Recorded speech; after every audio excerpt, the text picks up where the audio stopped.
Morning to all. In the previous video, we discussed the two history of computer, and now in this video, we discuss the third generation of the computer, and the fourth generation, and the last one is your fifth generation, third generation. In this generation, integrated circuits is used. First integrated computer was invented by Jack St. Clair Kilby and Robert Noyce. Integrated circuit made up of silicon. A single integrated circuit could hold a number of transistors and resistors. This was also called chip or silicon chip. When IC contained only abolished 10 to 20 components, this technology was small scale integration. Later, when IC contained 100 components on a single chip, this technology was called medium scale integration. The computer of this generation were 100 times put as compared to first generation computer, and their cost is comparatively low. Main electronic component IC. IC means integrated circuit. Programming language, high level language, memory, magnetic tapes, disk, magnetic core, input output devices, keyboard, monitor, printer, etc. Example is IBM 360 series, ICL 1900 series. Features of third generation. IC used in electronic components, smaller in size and very low heat generated. Increased speed, reliable, portable, and maintenance cost is low. Computational time reduced to nanosecond. In the second generation, computational time is microseconds and reduced to nanoseconds. More advanced high level languages used like Pascal, Fortran, COBOL, etc. ठीक है। Third generation में हमने क्या पढ़ा? First में हमने क्या पढ़ा कि सबसे पहले जो फर्स्ट जनरेशन में आए वैक्यूम ट्यूब्स। क्या आए? Vacuum tubes. सेकंड में उनकी जगह क्या आ गए थे? वैक्यूम ट्यूब्स की जगह ट्रांजिस्टर्स। एंड नाउ ट्रांजिस्टर्स और वैक्यूम ट्यूब की जगह क्या आए हैं? इंटीग्रेटेड सर्किट का यूज़ किया गया है। ठीक है। अब है जो फर्स्ट इंटीग्रेटेड सर्किट कंप्यूटर। जो फर्स्ट इंटीग्रेटेड सर्किट जो कंप्यूटर था वो किसने इन्वेंट किया था? Invented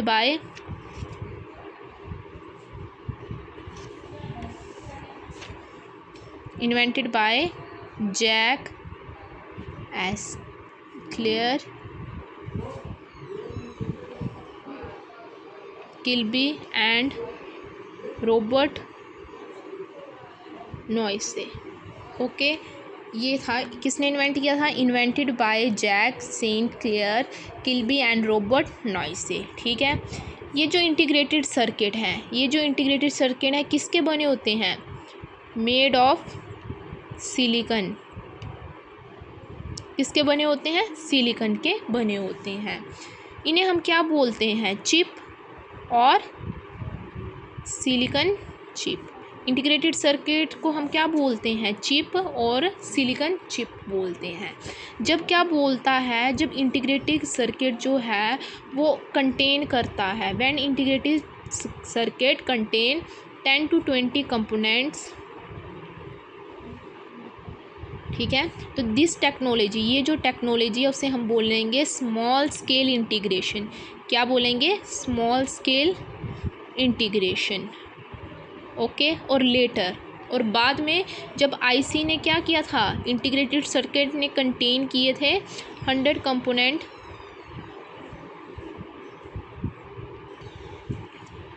on single chip. फिर क्या कहा गया था इसे? Medium scale integration.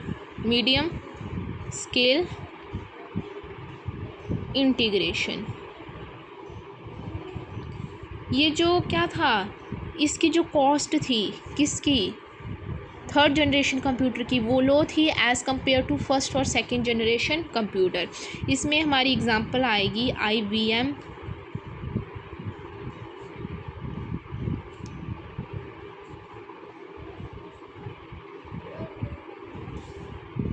ठीक है। मेन इलेक्ट्रॉनिक कंपोनेंट क्या आएगा? Integrated circuit. Main electronic component क्या आएगा? Integrated circuit. प्रोग्रामिंग लैंग्वेज कौन सी आएगी? High level language. ठीक है। प्रीवियस में कौन सी थी सेकंड जनरेशन में? मशीन लैंग्वेज और assembly language. And in third generation programming language is high level language. Memory, magnetic tapes, disk and core. Okay. Input output device क्या आ गया था अभी यहाँ पे? Keyboard, monitor, printer. ओके, ठीक है। अब हम थर्ड जनरेशन के फीचर्स के बारे में पढ़ लेते हैं। फीचर्स के बारे में क्या आएगा कि इंटीग्रेटेड सर्किट का यूज़ हुआ था कहाँ? इलेक्ट्रॉनिक कंपोनेंट्स में। ओके। स्मॉलर इन क्या थे? साइज, स्मॉल, छोटे थे ये साइज़ में, और लो हीट जनरेट होती थी। ठीक है। पोर्टेबल थे, हम इजी कैरी कर सकते थे इन्हें। और जो कंप्यूटेशनल टाइम था सेकेंड जनरेशन में किस में था? Micro second. अब जो रिड्यूस्ड हुआ, कम हुआ, किस में? नैनो सेकेंड्स में। ठीक है। माइक्रो सेकेंड किस में रिड्यूस हुआ था? नैनो सेकेंड्स में। ठीक है। अब क्या थी? एडवांस लैंग्वेजेस का यूज़ किया गया है। एडवांस्ड हाई लेवल लैंग्वेजेस कौन कौन सी थी? एडवांस हाई लेवल लैंग्वेजेस अभी पढ़ा था हमने। एक थी पैस्कल, दूसरी थी फोर्टेन। फोर्टेन को क्या बोलते हैं? फॉर्मूला ट्रांसलेशन और कोबल। ठीक है। ये था थर्ड जनरेशन के बारे में। थर्ड जनरेशन में क्या हुआ? इंटीग्रेटेड सर्किट आए। जो फर्स्ट इंटीग्रेटेड कंप्यूटर किसने इन्वेंट किसके द्वारा हुआ था? Jack Saint Clair Kilby and Robert Noyce. Integrated circuit जो है वो किसके बने होते हैं? मेड अप ऑफ सिलिकॉन होते हैं।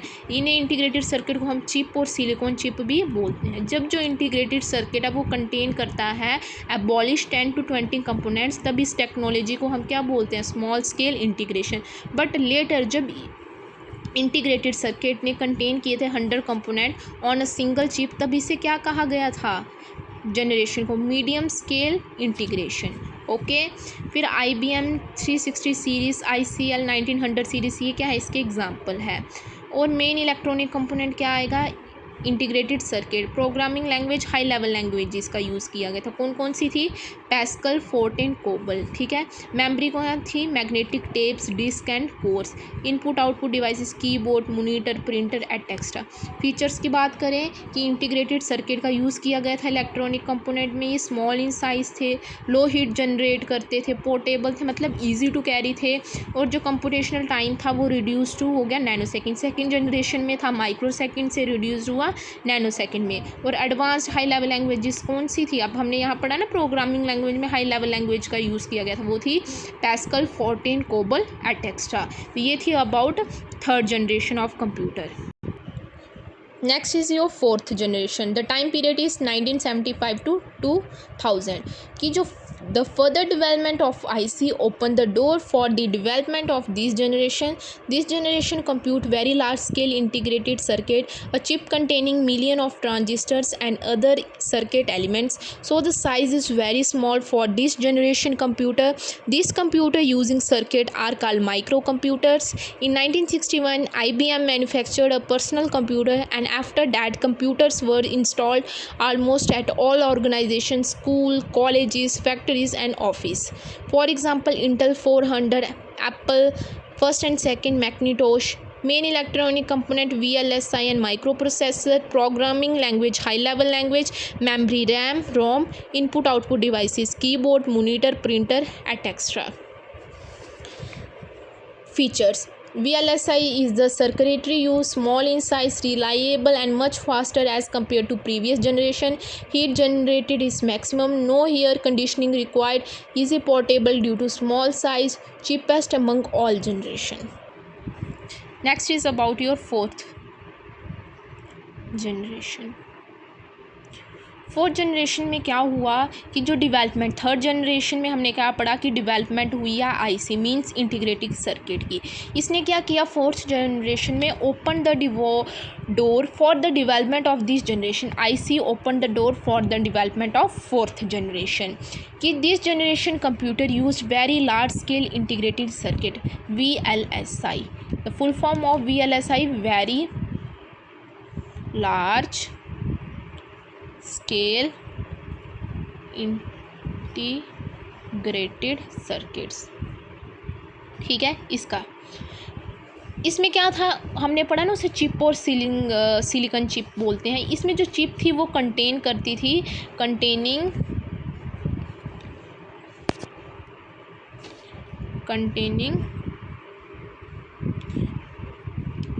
Million of transistors and other circuit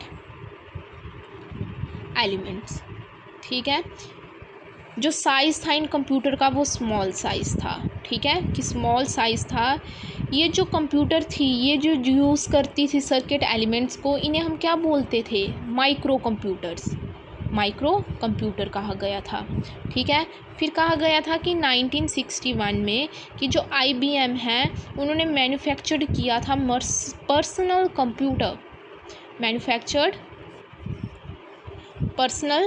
computer. ठीक है, और उसके बाद जो कंप्यूटर है उसका यूज़ कहाँ होने लगा, ऑल ऑर्गेनाइजेशन, स्कूल्स, फैक्ट्रीज में। Okay, organisations, school and factories में। ऑफिस से में भी होना लगेगा, तो इधर ऑफिस भी लिख सकते हैं। ठीक है, एग्जांपल आएगी इंटेल 400 और Apple first and second Macintosh. ये किसके एग्जांपल हैं। ठीक है, अब आएगा मेन इलेक्ट्रॉनिक कंपोनेंट। अब हम तो बता सकते हैं कि कौन से थे, VLSI। ओके, प्रोग्रामिंग लैंग्वेज कौन सी थी, हाई लेवल लैंग्वेज। कौन है high level language, Pascal, Fortran और COBOL. Okay, high level language का यूज़ किया गया था। अब यहाँ पे मेमोरी है, रैम और रोम। इसका हम आगे डिटेल में पढ़ेंगे, read only memory and random access memory, ये डिटेल में आगे पढ़ेंगे। अब बस इतना याद आएंगे कि मेमोरी क्या आई थी, रैम और रोम। इनपुट आउटपुट डिवाइसेस क्या आगे थे, हमने पहले भी पढ़ा। वो ये जो इनपुट डिवाइसेस वो कब आ गए थे, थर्ड जनरेशन में ही आ गए थे। Keyboard, monitor, printer. ओके, अब आते हैं इसके फीचर्स। ठीक है, अब हम फीचर्स की बात करें तो फीचर्स में क्या आएगा, VLSI का इज़ द सर्किटरी यूज़, इसे सर्किटरी के तौर पे यूज़ किया जाता था।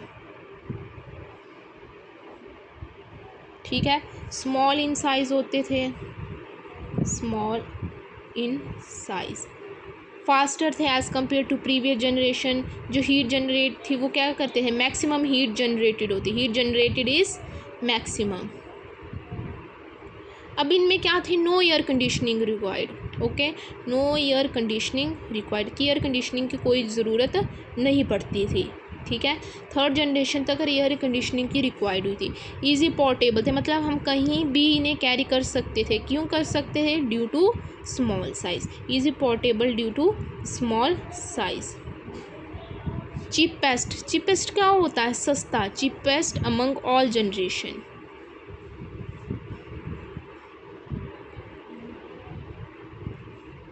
ठीक है, it's all about the fourth generation किसकी वजह से आई, थर्ड जनरेशन की इंटीग्रेटेड सर्किट ने ओपन किए थे door for the development of fourth generation. इसमें क्या थी, well large scale integrated circuit का यूज़ किया गया था। इसमें क्या था, एक चिप में कंटेन करती थी millions of transistors and other circuit elements. ये स्मॉल साइज़ होते थे, इसकी एग्जांपल आएगी IBM, Intel 400, Apple first and second Macintosh. In 1961 IBM manufacture personal computer. उसकी वजह से जो कंप्यूटर है वो सारे ऑर्गेनाइजेशन, स्कूल्स, ऑफिस, फैक्ट्रीज में यूज़ होने लग पड़ा था। मेन ये इलेक्ट्रॉनिक कंपोनेंट क्या है, VLSI। प्रोग्रामिंग लैंग्वेज क्या है, हाई लेवल लैंग्वेज। कौन सी है high level language, Pascal, COBOL, Fortran. Memory क्या थी यूज़, रैम और ROM. Input output devices, keyboard, monitor, printer. ये कब आए थे, थर्ड जनरेशन में। फीचर्स भी, VLSI सर्कुलेटरी यूज़ होता है, स्मॉल इन साइज़ है, हीट जनरेटेड जो है वो मैक्सिमम है, एयर कंडीशनिंग की कोई ज़रूरत नहीं है, इजी कैरी कर सकते हैं, क्यों, स्मॉल साइज़ की वजह से। और ये चीपेस्ट है, सबसे सस्ता था क्या, फोर्थ जनरेशन के computer among all generation. Next one is your fifth generation. Okay, fifth generation. In fifth generation VLSI technology is replaced with ULSI. Okay, is replaced with ULSI. Made possible the production of microprocessor chips, build 10 million electronic components. It allows computer to behave like human, often seen in programs like voice recognition, area of machine and entertainment. Supercomputer and robot are the example of this generation. Main electronic component based on artificial intelligence was the ULSI. Understand simple language, portable and small in size. Input output devices, trackpad, sound screen, keyboard, monitor and printer. Features of fifth generation: development of true artificial, development of natural language processing, more user friendly with multiple feature, ability of very powerful and compact computer eight cheaper rate. कि कुछ नहीं है, fifth generation में VLSI जी ने जो very large scale integration थी उसने replace किसकी वजह से हुई थी? ULSI, ultra large scale integration. इसमें क्या था? 10 मिलियन इलेक्ट्रॉनिक कंपोनेंट का यूज़ किया था। ये अलो करता है कंप्यूटर को कि वो बिहेव करे ह्यूमन की तरह। जो सुपर कंप्यूटर एंड रोबोट है वो इसकी एग्जांपल है। जनरेशन में इसमें आर्टिफिशियल इंटेलिजेंस का यूज़ किया था। ये जो अंडरस्टैंड करता है सिंपल लैंग्वेज को, ईजी कैरी कर सकते हैं, क्यों? पोर्टेबल था। Track pad, screen pad, keyboard, monitor, mouse इसकी एग्जांपल है। फीचर्स में डेवलपमेंट हुई थी आर्टिफिशियल की, और नेचुरल लैंग्वेज प्रोसेशन था, ये यूज़र फ्रेंडली था। फिर ability of low very powerful and compact computer eight cheaper rate, कि हम चीपर थे, सस्ते थे, इसलिए ज़्यादा आसानी से मिल सकते थे। ठीक है, और इसका टाइम पीरियड क्या है? Present onwards. ओके, तो it's all about the generation of computer. Thank you for watching.